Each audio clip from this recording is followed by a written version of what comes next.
अस्सलाम वालेकुम। मेरा नाम मोहम्मद सजाद हुसैन अपने यूट्यूब चैनल एग्री वर्ल्ड के साथ आपकी खिदमत में हाज़िर हूँ। आज जिस पे हम बात करेंगे वो है ग्लैड का फूल और इसके बारे में हम बात करेंगे। आगे बढ़ने से पहले अगर आपने मेरा चैनल सब्सक्राइब नहीं किया तो मेरे चैनल को सब्सक्राइब कर लें ताकि आने वाली वीडियो का नोटिफिकेशन मिल सके। चलो आओ चलते हैं वीडियो की जानब। तो जी भाई, ये है ग्लैड का फूल जो कि एक बहुत ही खूबसूरत फूल है। सबसे पहले इसकी काश्त की बात करेंगे तो ये खेलों के अंदर काश्त किया जाता है। जैसे हम लहसुन लगाते हैं, इसको पहले इस तरह इसका बल्ब होता है, इसके बीज का साइज़ जो होता है वो लहसुन के बल्ब की तरह होता है। तो इसको लगा के लहसुन की तरह ऊपर जंदरे के साथ मिट्टी डाल दी जाती है, जो देसी जंदरा पहले लोग इस्तेमाल करते थे।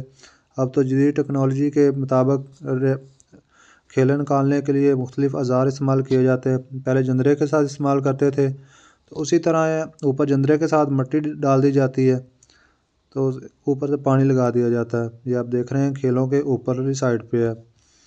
तो इसके सीड की बात करें तो इसके सीड की जो शेप है वो बिल्कुल लहसुन के गंडे की तरह ही है। जैसे लहसुन का गंडा होता है, इसी तरह इसका भी ऐसे ही गंडा बल्ब टाइप होता है। तो ये बल्ब साथ में छोटे छोटे जो आपको जड़ें नज़र आ रही हैं, इसके साथ छोटे छोटे अपने बच्चे पैदा करता है नीचे। वो फिर आगे हम बीज को आगे लगा सकते हैं। तो 1 एकड़ से अगर आपका ग्लैड है तो उसके बच्चे जो निकलते हैं उसके आगे आप 2 एकड़ लगा सकते हैं। तो अब बात करते हैं इसकी खुराक की। पहले मैं बता चुका हूँ कि एक बोरी इसके तैयारी के ज़मीन की तैयारी के अंदर डाल दी जाती है। फिर जब इसको पानी लगाया जाता है, पानी लगाने के बाद गोडी करके फिर जब ये बाहर निकलना शुरू हो जाता है तो इसको फिर डीएपी लगाते हैं। और बाद में इसको गोडी करके साथ जैसे कमाद को मिट्टी लगाई जाती है, इस तरह इसको भी मिट्टी लगाई जाती है। और बाद में इसको नाइट्रोफास और यूरिया दी जाती है।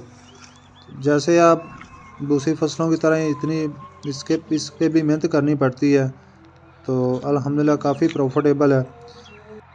इसको लगाने के 2 ही मौसम होते हैं, ये अगस्त में लगाया जाता है और अक्टूबर में लगाया जाता है।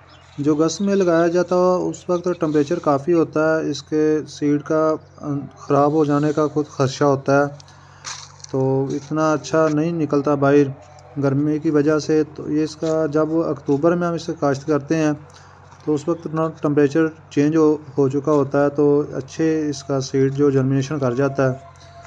तो जब इसका जर्मिनेशन सीड होने के बाद ये 2 माह बाद फूल देना शुरू कर देता है। तो इसके रेट की बात करें तो उस वक्त जब हम अक्टूबर में इसे काश्त करते हैं तो इसका रेट 4 पैसे से लेके 60-70 रुपये तक भी चला जाता है। तो माशाल्लाह काफ़ी अच्छा ये कारोबार है, आप भी ट्रायल कर सकते हैं। इसके बल्ब की बात करें तो इसके बल्ब जो है हमें जब इंपोर्ट किया था तो उस वक्त हमें 8 रुपये का एक बल्ब मिला था। तो इसकी लगाने की बात करें तो 1 एकड़ में इसकी तादाद 70,000 होनी चाहिए। काफ़ी ख़र्चा करना पड़ता है पहले, जब अपना बीज तैयार हो जाए तो फिर इसकी जो 1 एकड़ की तादाद है सीड की, वो आप 1 लाख से 1,20,000 तक काश्त करते हैं। इसके अंदर जब बीज हमारा तैयार होता है तो इतना अच्छा क्वालिटीबल नहीं होता, तो फिर इसके काफ़ी सारे सीड है जो वो मिस हो जाते हैं। लेकिन फिर भी अगर हमने 1,20,000 काश्त किया, उसके साथ 70,000 जो हमें बायोस्टिक दे देता है, तो इस तरह इसका रेट जो होता है मार्केट में अच्छा मिल जाता है। जब ये स्टार्ट हो रहा होता है फूल, हम कटिंग करते हैं, पहली इसकी चुनाई करते हैं, तो उस वक्त हमारा रेट जो होता है 60 रुपये होता है, 70 रुपये होता है। फिर जब ये मार्केट में ज़्यादा होना शुरू हो जाता है तो फिर इसका रेट डाउन होना शुरू हो जाता है। अमूमन इसका रेट 14 रुपये, 15 रुपये, 16 रुपये तक रहता है। जब बहुत ही ज़्यादा हो जाए या बीमारी की ज़द में आ जाए, फिर इसके ऊपर जो निशान बनने शुरू हो जाते हैं, तो उस वक्त इसका रेट डाउन होना शुरू हो जाता है। जब ये फूल देता है तो इसके फूलों के ऊपर निशान नहीं होने चाहिए। वो बीमारी होती है एक जलसाओं की, वो इसे अटैक कर जाती है। उसकी वजह से इसके पत्ते कमज़ोर होते हैं, जो फूलों की पत्तियाँ हैं वो कमज़ोर होती हैं, पत्तों के ऊपर भी निशान होते हैं। तो जैसे मक्खी ने डंग मारा हो और इस तरह के इसके ऊपर निशान होते हैं, तो उस वक्त इसका रेट डाउन हो जाता है। आप देख रहे हैं इसके, आप देखें तो इसकी खेलों के अंदर कोई गंद वगैरह जड़ी बूटी नहीं है। इसको गोडी करना पड़ती है, तो जब इसे काश्त किया जाता है तो इसके निकलने से पहले पहले इसके ऊपर जो हम स्प्रे कर देते हैं ताकि जड़ी बूटियाँ इसे ना नुकसान पहुँचाएँ। फिर स्प्रे की हो तो फिर वो जड़ी बूटियाँ नहीं उगती। तो माशाल्लाह इसे देख सकते हैं कि साफ़ ही रहता है। पानी की बात करें तो इसको हर 8 दिन बाद इसको पानी की बहुत ज़्यादा ज़रूरत होती है। ये पानी से ही फसल चलती है। तो इसका पानी लगाने का तरीका ये होता है कि खेलों के ऊपर पानी ना जाए, नीचे नीचे थोड़ा सा हल्का हल्का पानी देते हैं, लेकिन 8 दिन बाद इसे पानी देना बहुत ही ज़रूरी होता है क्योंकि गर्मी के अंदर इसका टेम्परेचर काफ़ी हाई होता है। तो ये गर्मी के अंदर इसके जो पत्ते की नोक है वो जैसे कि कोई चीज़ झुलस जाती है इस तरह महसूस होती है। ये आप देख सकते हैं इसके खेलों के ऊपर जो इसका पौधा है वो बाहर निकला हुआ है। तो ऊपर देखें कि कोई जड़ी बूटी नज़र नहीं आएगी आपको, और माशाल्लाह बिल्कुल साफ़ खड़ा है। तो सर्दी के हवाले से बात करें तो इसको कोहरा भी असर करता है, तो हम इस पे शेड भी कर देते हैं। जैसे हमने गुलाब पे शेड किया था, मैंने वीडियो बनाई है, डिस्क्रिप्शन में उसका लिंक होगा, आप देख सकते हैं। उसी तरह इस पर भी शेड कर देते हैं। तो हर दफ़ा शेड इस पर नहीं करना पड़ता, जब देखते हैं नेट पे मौसम की सूरत हाल तो फिर हम शेड कर देते हैं, वरना ऐसे ही चलता है। धुंध के अंदर भी इससे नुकसान होता है, इतना ज़्यादा फूल इसका नहीं खिलता, बस कमज़ोर सा रहता है और बंद बंद कली महसूस हो रही है, जैसे आपको इस तरह ये धुंध के अंदर ख़राब होना शुरू हो जाता है। ये बहुत ही हसास फसल है, ना इतनी गर्मी का टेम्परेचर बर्दाश्त कर सकती है और ना ही इतनी सर्दी इससे बर्दाश्त होती है। इसको नॉर्मली टेम्परेचर मिलना चाहिए। तो हम शेड करके ऊपर वॉकिंग टनल करके इसे टेम्परेचर देते हैं। ये 22-23 डिग्री सेंटीग्रेड पे बहुत ही अच्छा ग्रो करता है। तो हम इसे फिर ऊपर शेड करके, जैसे आपको गुलाब के ऊपर नज़र आ रहा है, मैं वीडियो बनाई थी, तो इसी तरह इसके ऊपर भी वॉकिंग टनल कर देते हैं। तो अब बात करते हैं इसकी सालाना इनकम की। तो जब ये फूल देना शुरू कर देता है उस वक्त इसका माशाल्लाह रेट काफ़ी होता है। तो सालाना इसकी जो इनकम है वो 17 से 18 लाख होती है, लेकिन इसके अखराजात भी काफ़ी हैं। इसके गोडी के खर्चे हैं और साथ सीड का काफ़ी इसका महंगा है। अब अगर इम्पोर्टेड इस्तेमाल करते हैं तो 13 से 14 लाख रुपए लगता है इसको सीड लगाने के लिए। तो फिर बाद में इसके गोडी का खर्चा है, खाद का खर्चा है, स्प्रे का खर्चा है, तो अमूमन इसका 12-13 लाख रुपए खर्चा आ जाता है। अगर 22-23 लाख का हुआ तो 16-17 लाख जो खर्चा है वो इस पर ज़रूर होता है। तो इसकी जो बचत है, बाद में सीड भी सेल हो जाता है, नीचे से जो बल्ब बनता है वो सेल होता है।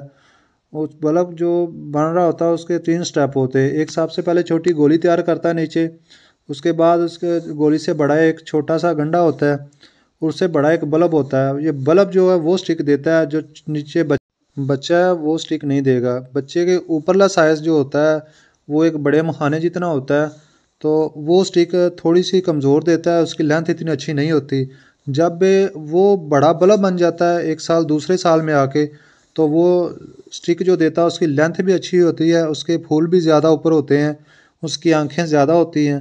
ये जैसे आप देख रहे हैं रस्सी को, ये हमने शेड किया हुआ था, अब शापर उतारा हुआ हमने, तो उसको जो रस्सी के ऊपर हम शापर डाल देते हैं, या जैसे आप देख रहे हैं, तो इस तरह इसके ऊपर भी वॉकिंग टनल कर देते हैं। ये जो आपको रेड स्टिक नज़र आ रही है बड़े बल्ब की है। तो जो पहले आप देख रहे थे वाइट कलर की, वो छोटे जो मखाने टाइप होता है, बड़े मखाने जितना, वो छोटा बल्ब होता है, उसकी स्टिक जितनी लेंथ लंबी नहीं होती। ये बड़े बल्ब की लेंथ देख सकते हैं आप, काफ़ी बड़ी है, 4 फुट 4.5 फुट होती है। छोटे से छोटा जो बल्ब होता है उसकी लेंथ 3-3.5 फुट होती है। तो जितनी लेंथ अच्छी होगी उतना ही फूल अच्छा होगा, तो उतना ही रेट अच्छा मिलेगा हमें। ये देख सकते हैं इसकी लेंथ भी अच्छी है, इसकी जो फूल निकालने की आंखें हैं वो भी काफ़ी लंबी हैं, काफ़ी तादाद में है, तो इसके रेट हमें अच्छा मिलता है। इस पर हमने शेड किया था तो अल्हम्दुलिल्लाह ये बीमारी से भी बचा है और इसके रेट भी अच्छे मिल रहा है। इस वक्त इसका रेट जो चल रहा है वो 45-46 रुपये एक स्टिक का रेट चल रहा है। इस वक्त जनवरी का एंड जा रहा है, तो जनवरी के एंड में काफ़ी अच्छा रेट है। जब ये 14 फरवरी आता है तो फिर ये 80 रुपये 90 रुपये तक भी स्टिक चली जाती है। अगर आपके पास तैयार हो तो 80-90 रुपये तक भी इसकी स्टिक चली जाती है फरवरी के अंदर। 14 फरवरी लगती है तो 14 फरवरी के अंदर इसका रेट काफ़ी अच्छा होता है। इसको आपने अक्टूबर में काश्त किया तो ये आपको दिसंबर में फर्स्ट वीक में आके आपको फूल देना शुरू कर देगा। ये दिसंबर से लेके फरवरी के एंड तक ये चलेगा। उसके आगे अब इस मौसम में रोज़े आ जाते हैं, तो उस वक्त इसका भी सीज़न ख़त्म हो जाता है। तो इसके उस सीज़न के बाद इसके जो ऊपर कटिंग करके पौधे हैं वो ख़त्म हो चुके होते हैं, नीचे जड़ होती है, थोड़ी सी आपको महसूस हो रही होती है कि इसके यहाँ से पौधा कटिंग किया गया है। तो उसके नीचे जो बल्ब होता है फिर उसको 1 माह के लिए रोक लेते हैं ताकि वो अच्छी तरह नीचे तैयार हो जाए। तैयार होने के बाद फिर इसका कई के साथ टप्पे लगा के बीज निकाल लिया जाता है। बीज निकालने के बाद उसे छाँव के अंदर रख दिया जाता है। उसके बाद उसको अच्छी तरह मिट्टी उतार के धो के उसकी सफाई की जाती है। धोने के बाद इसको फिर छाँव पे ही खुश्क किया जाता है और उसके बाद इसको स्टोर किया जाता है। कोल्ड स्टोर में इसे स्टोर करते हैं। तो फिर जब हमने लगाना होता है अगस्त में काश्त करना, फिर भी आप कोल्ड स्टोर से लेके लगा सकते हैं। उसे कोल्ड स्टोर के बगैर ये बीज रहना इसका नामुमकिन है, ये गलना शुरू हो जाता है। तो ये कोल्ड स्टोर के बगैर नहीं रह सकता। अगर आपने अक्टूबर में भी काश्त करना तब भी कोल्ड स्टोर में आपको स्टोर करना पड़ेगा। तो ये थी आज की वीडियो अच्छी लगे लाइक करें, शेयर करें एंड मेरे चैनल को सब्सक्राइब कर लें।